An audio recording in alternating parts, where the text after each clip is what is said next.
paano nga ba maging isang effective online seller? How do you ensure that your audience and customer keep coming back? Now, before anything else, this segment is powered by the First Philippine Holdings. We have GD Capital Holdings, Eurotex, Dean and DeLuca, USSC, iFer, Nick's Diary, and Globe Business. So with that, of course, let's welcome on stage some people you know very, very well. We have actresses and content creators, Miss George and Jai Agpangan. A round of applause, please. Hello! Hello! Everyone! Please do take your seats. We have our content creator and founder of Hiraya Pilipina, Miss Rio Loque. Hello po! Hello! And affiliate and content creator, Miss Ariela Diaz. Hi guys! Thank you so much, ladies, for joining us today. We know we have dami niyong fans. First of all, big cheers. But before you got into this digital space, before everybody knew you, can you sort of elaborate on what you were doing before being this online personality, York? Why don't we start with you? So, I am actually a student at De La Salle University. And then, nung nag-pandemic, na-bored ako sa bahay kasi walang ginagawa. Like everybody else? Like everybody else. And sabi ko, I think dapat may income din ako habang nag-aaral ako. And that's when I start content creation. Nag-start lang ako sa ginagamit ko. Ni-yellow basket ko siya hanggang sa unti-unti, ayun na, hanggang sa nag-boom na sa TikTok. Ayun. How about you? When did you start going online, live selling, doing all these other things? So, I'm actually the founder of Hiraya Pilipina. Yes. So, I own a brand. And I'm with my team of live sellers right now! And yung nag-start yung live selling because I see the need for it sa Hiraya Pilipina mismo. So, diretso na siya. And ang ganda ng sa TikTok, Shopee, Lazada, sinubukan namin iba't ibang platforms which works best. Nung una ako palang nagla-live selling para sa sarili kong brand. So, we sell nipple pasties, silicone bras. Very simple, very straightforward. Until sabi ko, mukhang maganda to ah. Kaya ginagawa namin siya ngayon, literal na 24/7. Talaga, with my team of live sellers. So, ayun po. Wow, 24/7. Kita mo yung reaction ni George but DJ. Reaction na, what? 24/7. But of course, so you have your own story as well. How did you both end up coming into this? Ayan, gusto ko lang muna mag-hello sa lahat. Bago pa magkalituhan, ako si George, ha, yung lighter shade na damit, si Jai yung naka-black. Ayan, lahat naman siguro may idea na we started talaga si Pinoy Big Brother ni Twinnie 2012.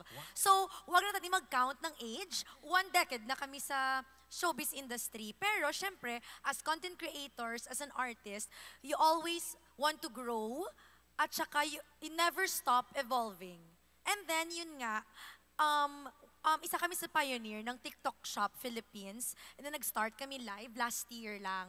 Tapos una-una talaga, kaya ba natin to sis? Actually, ano lang to, for fun ng trial talaga at first. Tapos, yung first namin na live together, parang 2 hours lang, nag-okay. So parang naging pioneer na kami sa TikTok Shop.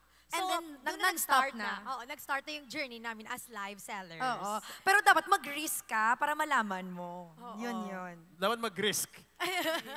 At buti yun din put us at risk kasi baka mamaya magkamali kami. Buti may lighter shade, may darker shade. Pero same cut ng damit. Same cut ng damit. Okay, so same styles of course. But so now we have your story as to when. I think the more important question is why? Why did you continue to pursue doing this? And you're a student. I mean, you could have just decided to stay a student first. Why? Actually, sobrang onte kasi ng mga plus size na content creators. And I am one of na nag-start sa TikTok Shop. And nung nakita ko na, marami palang mga plus size girlies na kailangan ng outfits, pero affordable, na hindi na nila kailangan lumayo, hindi na nila kailangan na dumayo pa kung saan or magpagawa kasi need din nila ng ready to wear. Then, nagtuloy na ako. Parang, nung una kasi, katulad din nila, trip-trip lang eh. Kung ano lang malagay ko sa yellow basket, di yun ang ilalagay natin. Pero habang natagal, nakikita ko na, oh my God, may nakikinig pala sa akin. Naniniwala pala sila sa akin. And yun yung mas lalong nag-push sa akin na ituloy-tuloy siya. Yun. Lahat kami nakikinig naman talaga sa'yo. Well, bukod Eh, doon, nandito pero eh. hindi ako makapaniwala na like, I have an influence na Right. pala. Because I don't believe in influencers, ganyan. Kasi ang hirap talaga maniwala ngayon. So, yun, nung sila na yung nag-label sa akin na parang they believe in me, lalo na yung mga the plus size community, then doon na ako nagtuloy-tuloy. Kasi kung wala kang edge, parang mas mahirap na mag-start kung hindi mo mahanap yung niche mo. Well, paglalaruan mo yun at first, pero pag nakita mo na kasi kung saan yung hatak ng buhay, like, ay, dito ako sa makeup, dito ako sa beauty, di doon ka magtutuloy. And nakita ko sa fashion and beauty industry ako. No, and it also helps because it's something that you actually use, right? It's something that you actually want. I think Hybe mentioned it earlier as well. Ang hirap makabenta pag hindi mo gusto yung produkto eh. If you don't actually like using it. People are very smart now. But speaking of doing things the smart way, how do you, of course, at Raya, prepare for the online selling? Kasi you're with your live selling team here. How do you guys prepare? Because you're doing it 24/7. What's the preparation process like? So first off, sa akin talaga siya nagsimula. Ako kasi as a business owner, kailangan ko to put myself out there because people love to see business owners promoting their own brands. And we see them in these different brands nowadays, like from Glendorf, Brilliant Skin, diba? So I feel like kailangan ko muna siyang simulan gawin bago ko siya i-delegate din sa iba. Ngayon that we do it 24/7, sobrang impactful siya kasi parang may tindera lang doon sa business mo. Parang ganun na siya ngayon eh. And sobrang impactful nung live selling kasi it impacts even our videos. Kapag sa paid ads, mas mataas yung ROI namin kapag merong live seller na nakatambay. Hindi nakatambay, na nagtitinda, na nagbebenta. Because mas napapaliwanag nila yung products ng mas mabuti sa customers. Well, because you need to have the stories with your customers as well.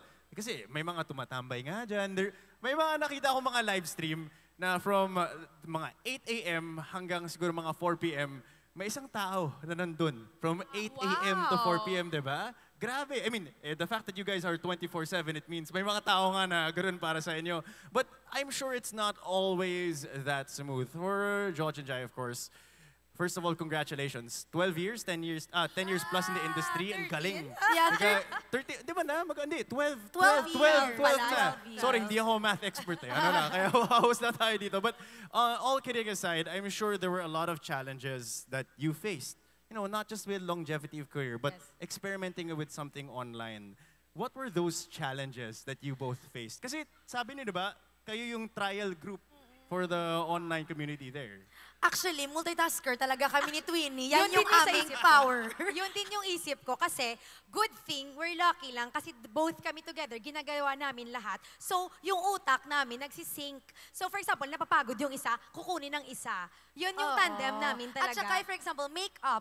Ako maglalagay, Twinnie, ng lighter shade, ikaw yung darker, ha? Para mabilis na lang pumili. Tapos, yes, parang nagina-half na namin yung trabaho namin. Tulungan talaga. Kasi, parang mas easier sa amin. Pero tansyado talaga namin pag together namin ginagawa Marami lahat. ding trials, especially kasi, like Baby Girl, nag-aaral din kami. Kahit nag-showbiz kami since 2012, we never stop na sa education namin. So, nakatapos kami ng college and then, ang dami pa namin ginagawa.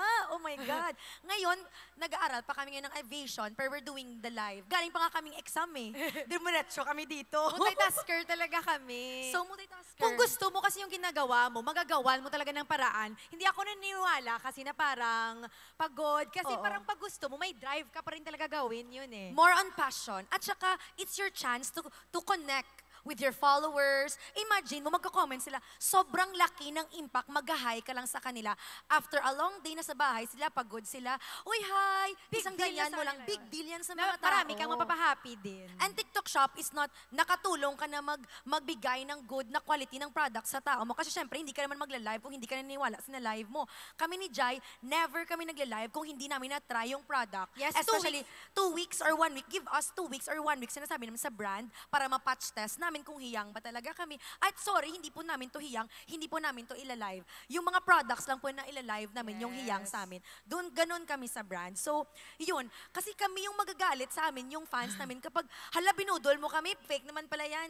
Mga ganon. So marami talagang pros and cons, pero maraming pros. Mas Yes. maraming pros. So yun. Kailangan ko ata ng kambal.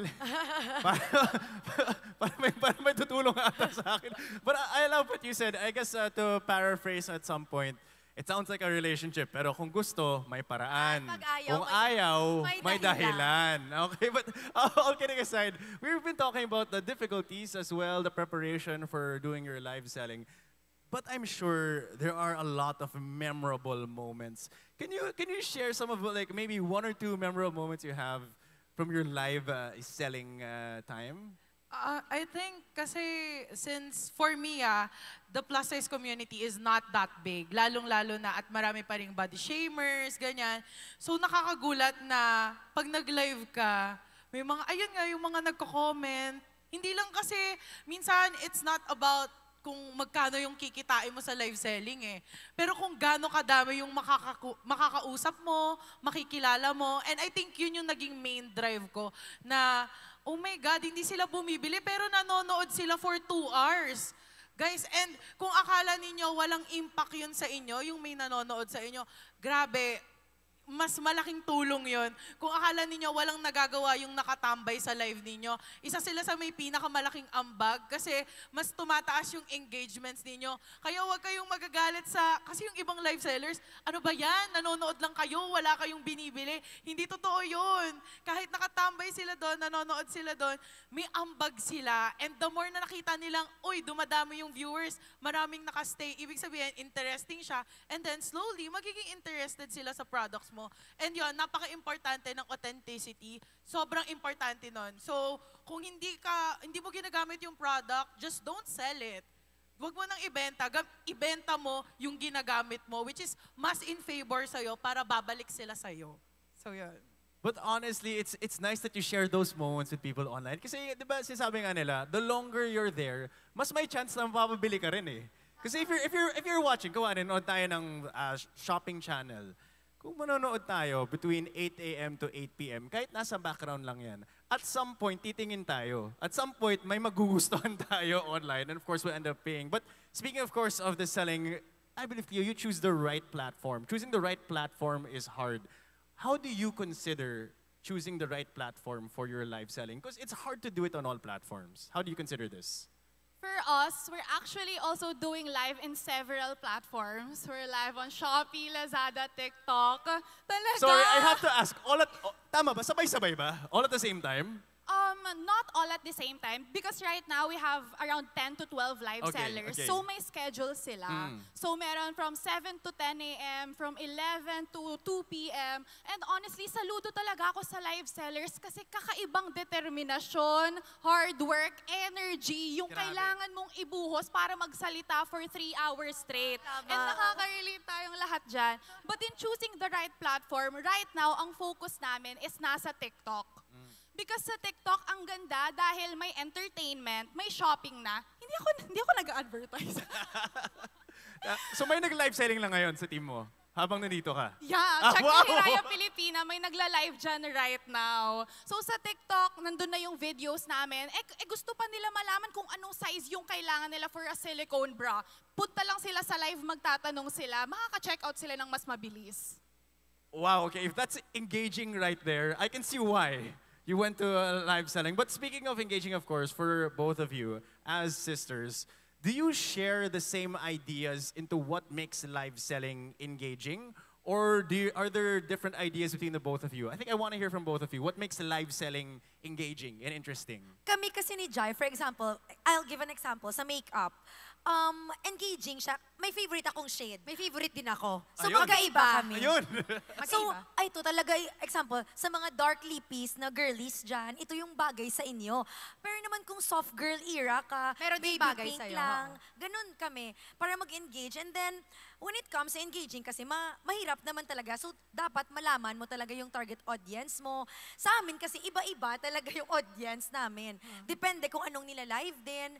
So, pakiramdaman, For example, if it's skincare, if it's makeup brand, depende din sa brand. At makikita sa reaction namin kung ayaw namin. Sobrang obvious. Obvious kasi sa face namin. Meaning, hindi talaga kami, kung prank ka talaga kami. For example, kung makita mo nga, ala, okay lang siya guys. Ha? Ginagano namin. Pero hindi Sinasabi naman bagay namin. sa akin to, Parang baka hindi- sa'yo, mga Oo. ganon. Kasi sa mga maputi, especially talaga morena kasi kami. So parang yung puti, sinasabi namin dito sa akin bagay, pero sa mga parang binibigyan namin lagi ng option. Kasi hindi naman lahat pare-pareho. So kami, ang ginagawa namin ni Josh para engaging, parang binibigyan sila namin ng lahat ng options para alam nila kung ano yung i-check out nila. 'Di ba? Para Kasi- walang sisihan. Marami kasi talagang magka-question at mag-question kahit nasagot mo na yung tanong, marami pa rin talagang magtatanong. So, hindi ka lang dapat mapapagod na mag-answer back sa kanila, di ba? Non-stop yan kasi every second may pumapasok na iba, may umaalis na naman. So dapat ulit-ulit, patience is the virtue. Minsan nga, di ba, kapag mag-live ka, oh guys, sa mga kakapasok lang.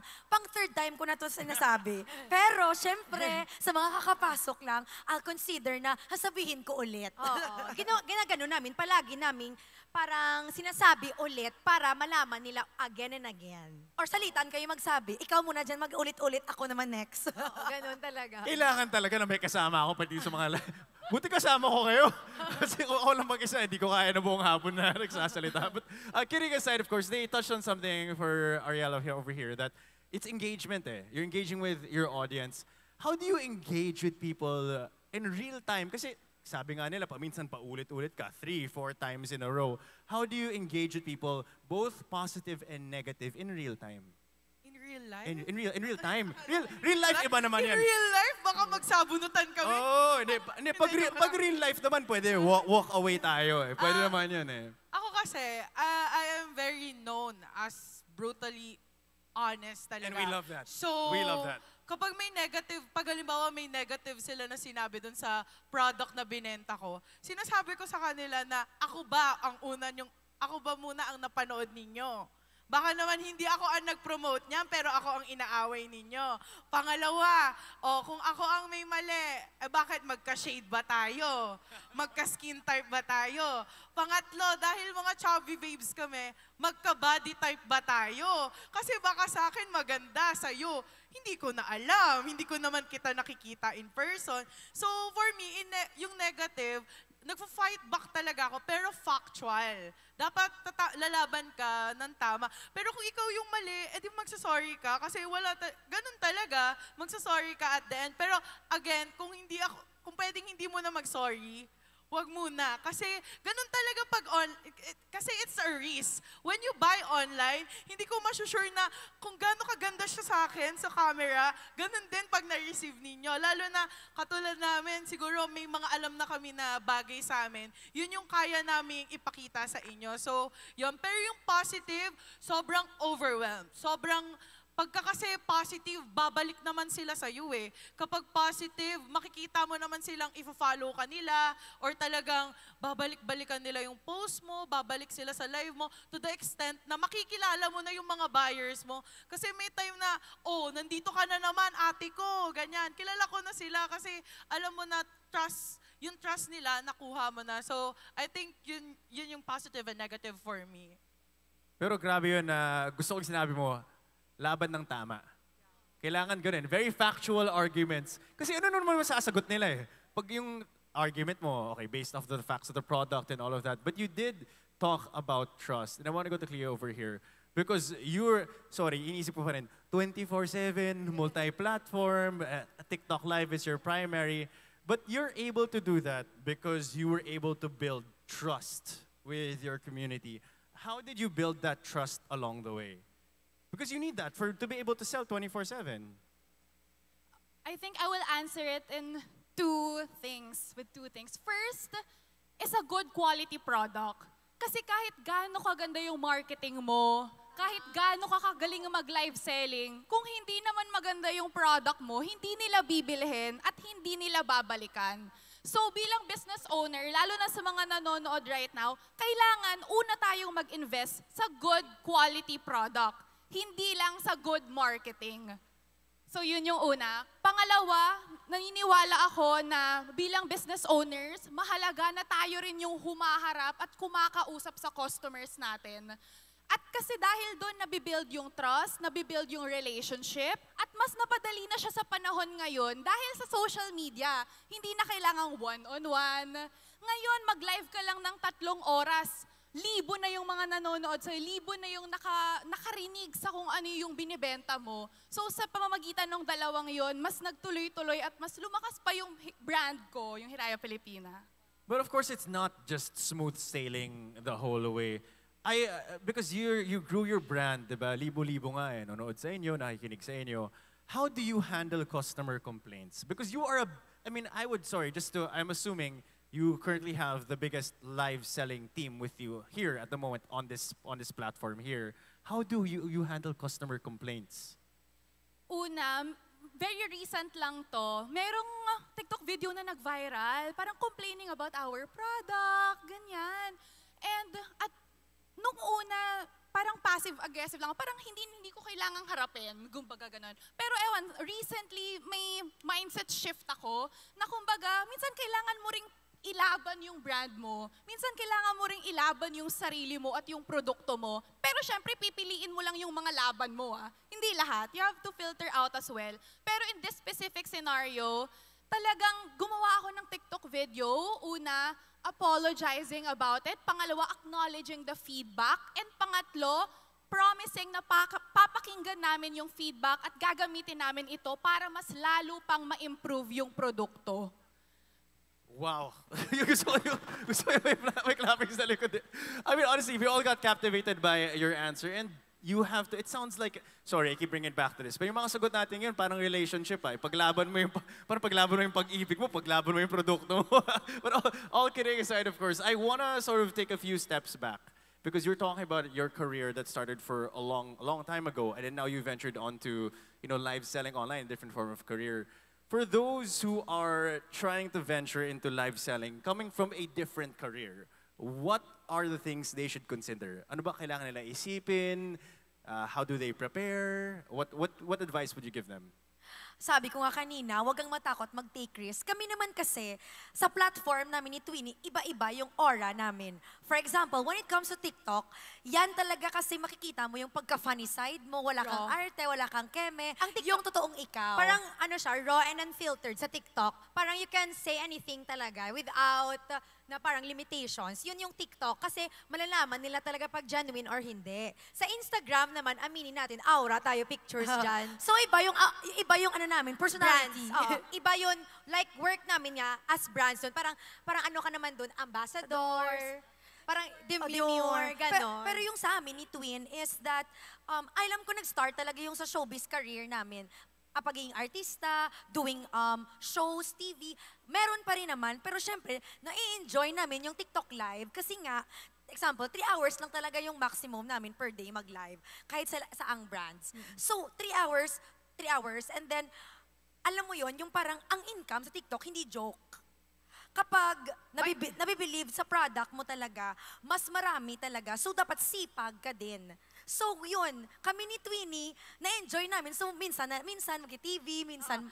Sa totoo lang kahit for example, corporate ka, nag-start ka ng business mo, maeengganyo ka na lang talaga mag-live selling. Trust me. Walang walang joke Masyashock ka na lang talaga na yung mga tao bumibili na sa'yo at yun na ang magiging stable income mo. At nakakaipon ka. Ako, I always encourage and inspire my friends na kapag natambay ka lang sa bahay mo, why not start a new, nasa bahay ka lang naman. What if try mo yung, TikTok na mag-affiliate ka muna? Oo, Start affiliate. sa Yellow Basket.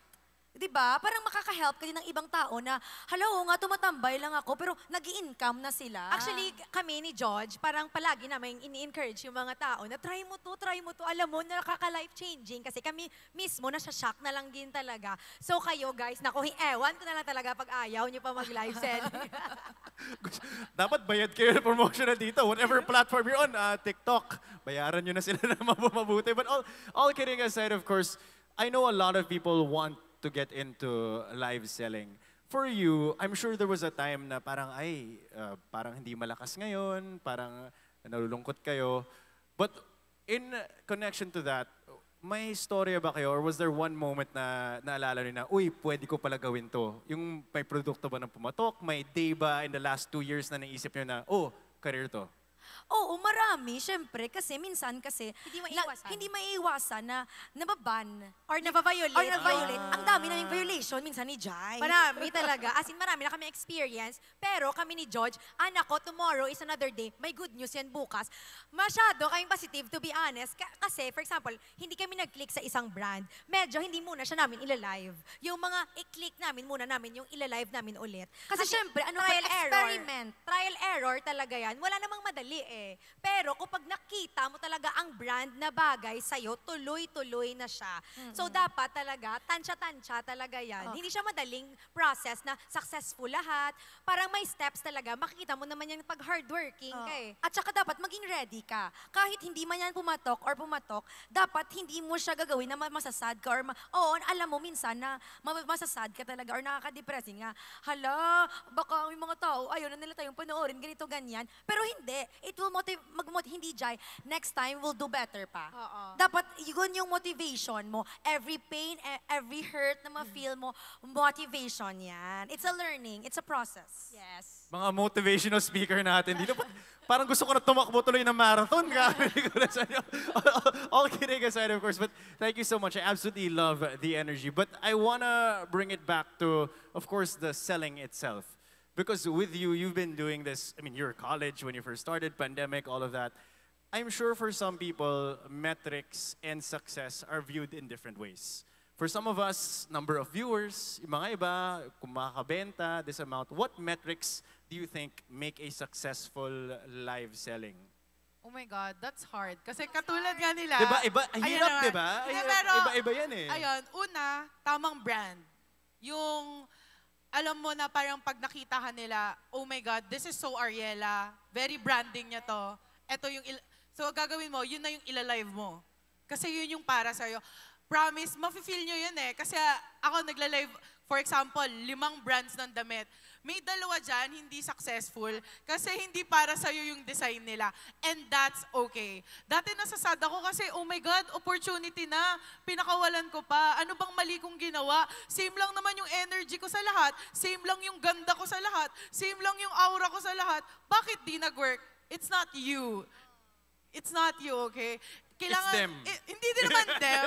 Pero ganun talaga pag live selling. Kailangan, ano talaga, trial and error, and then makakahanap ka nung swak na swak sa'yo. So, yun, in my case, kailangan din talaga na yung chika mo, tuloy-tuloy. Hindi pwedeng bababa yung energy mo. So, halimbawa, may brand na natama sa'yo, dapat tama din yung energy na ibibigay mo. Kasi once na tumamlay ka dyan, ay girl, akalain nila may sakit ka. Sasabihin nila magpahinga ka muna, wag ka muna mag-live selling. So kaya dapat yung energy mo, yung branding mo, yung ganda mo, lahat pantay-pantay yun para manonood sila sa'yo. Lalo na, katulad ng sabi nila, may lalabas ng live, may papasok ng live. Tapos pag nakita nung papasok, ay, ang tamlay niya na. Hindi. Kaya dapat yung energy mo sa 1 hour nung video, ay nung live selling mo, hanggang maka 2 hours, maka 3 hours, maka 4 hours, yun yung energy mo para kada babalik sila sa'yo, alam nila na, ay siya to, ay siya yung maingay, ay siya yung maganda sa ganito. Para may branding ka na agad, kahit nagla-live lang kayo, kahit dumadaan ka lang sa feed nila. But I honestly really like that because that's your identity eh. Doon ka nakikilala when people see you, okay, siya yung energetic. May isa naman na, may mga, hindi naman magpapangalan ng tao, pero there are times when I see somebody who's, isa lang yung tono niya, buong live selling. Gumagana naman kasi yun yung personality niya. Kahit napaka-exciting ng produkto, kalma lang siya. But doon siya magbenta. But, I mean, at some point, of course, like you're talking about it, even if you're energetic, you have to delegate certain things. You can't do everything yourself, which is why I want to go to you. Because you grew a company, and that's a risk. That's a risk you take. At one point, for people who are starting out, whether it's a live selling team or their own company, at what points or point do you start deciding, I have to delegate and I have to grow my company? I think I saw the need na I need to delegate live selling because I cannot do it all the time myself. Marami rin naman akong I'm also a student, so I'm a senior. How? How? So, estudyante ako, I'm running the business, and nag-work eh. So, So kapag nag-work, hindi mo pwedeng basta iwan lang basta-basta. Doon na papasok yung importance ng delegation and building a team. At sa totoo lang, sa pagbibuild namin ng team, super proud ko sa team namin ngayon kasi it took us a lot of trial and error. Wala kaming playbook na sinusundan. Walang blueprint kung ano bang klaseng live seller attitude, anong schedule ang pinakamaganda. Talagang experiment siya. Pero sa pamamagitan ng delegation, mas nakapag-experiment kami which schedule works, which products ang ipopush, which promos. Right now, nag-work sa amin yung bundle.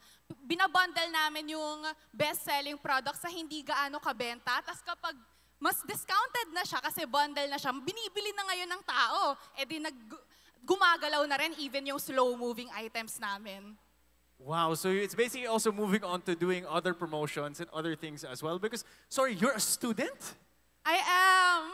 I'm 20. Wow! Well, can we get a round of applause, please, especially for our 2 students who are here. You started off in college, right, doing this? I graduated last year. I'm What? 23 years old. Wow, 23 years old. Wow, but so that's different challenges. Starting off and then longevity naman for you guys as well.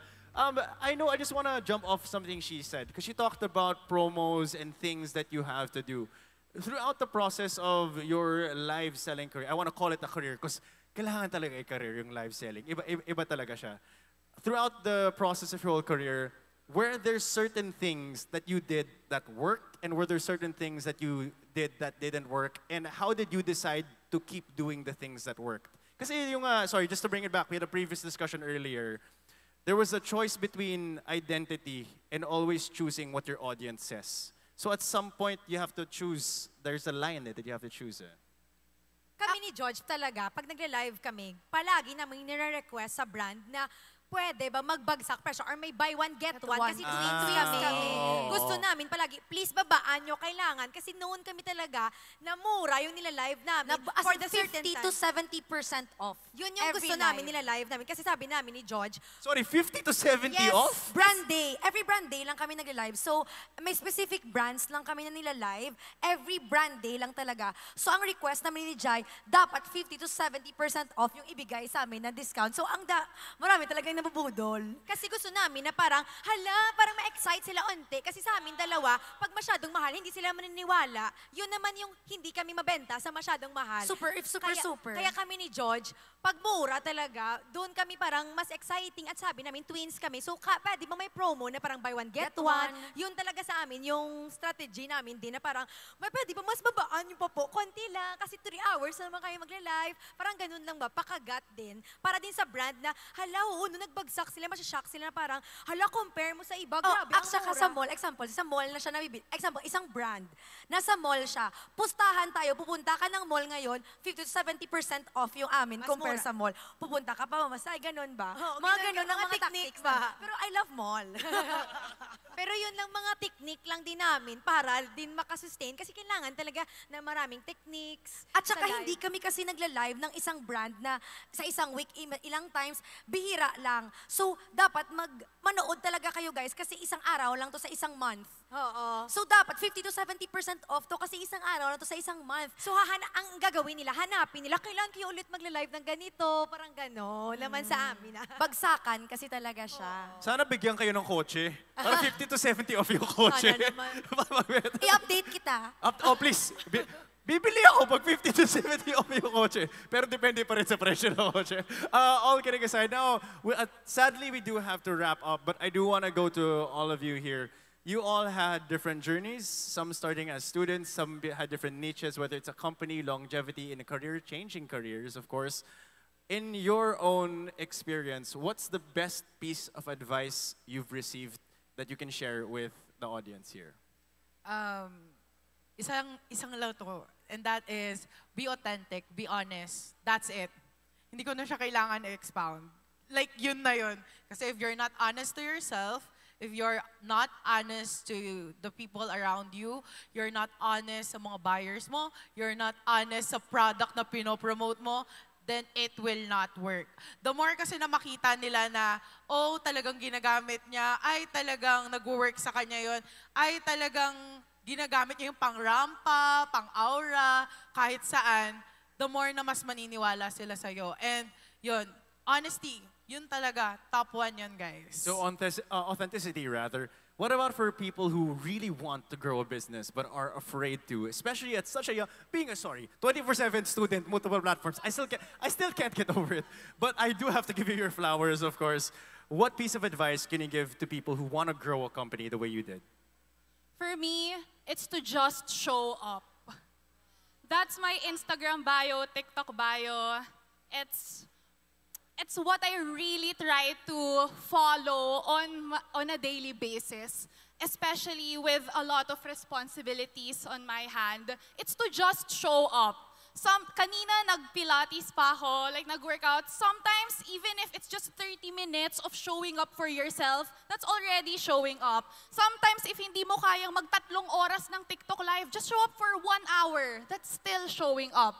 As long as you show up, napatunayan mo sa sarili mo na you are showing up and it builds an identity sa sarili mo that you are the kind of person that shows up, that just does it kahit ano pang nararamdaman nila at that day. I think 4 of you need to be in a podcast. Or may motivational talk kayo, magsabay-sabay kayo. But lastly, for George and Jai, of course, as people who have been in an industry for a long time and decided to add to their career, I don't want to say shift, kasi syempre, artista pa rin kayo. You added to your careers. What advice can you give to people who want to make additions to their career? Short but sweet na lang to. Ah. Expect nothing, appreciate everything. Kung grateful ka, ang tao, ang blessings, pupunta lang talaga sa'yo. Aapaw lang yan. At syempre, enjoy mo yung ginagawa mo. Be proud kasi hard work mo yan, no? Kahit may mga nega dyan, nako, idadma mo sila because, you know, ikaw ang magpa-spread ng positivity. Yes. Ganon. Ladies, big round of applause for our ladies over here. Can I have you stand up, please? Quick photo. Grabe. Please, mag-podcast episode kayo pwede.